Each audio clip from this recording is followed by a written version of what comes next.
Hello guys, ako nga po pala si Pau Pau. For today's video, magluluto po tayo ng pinakbet. Tara, samahan nyo ako guys. Hiwain na po natin ang bawang at sibuyas para sa ating pinakbet na masarap. Ito na po at simulan na po natin ang pagluluto. Ilagay ang mantika. Pagkatapos maglagay ng konting asin para malaman kung mainit na ang mantika. Ilagay ang bawang at antayin mag-brown ng konti. At isunod na natin ang sibuyas at haluin lang po natin ng ilang minuto.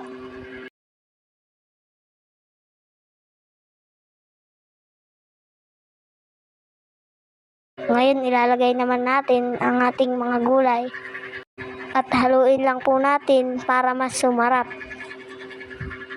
Huwag kalimutan maglagay ng paminta para mas sumarap ang ating pinakbet. Ilagay ang gata, pagkatapos halu-haluin at ilagay naman ang pangalawang gata. Haluin po natin at intayin kumulo.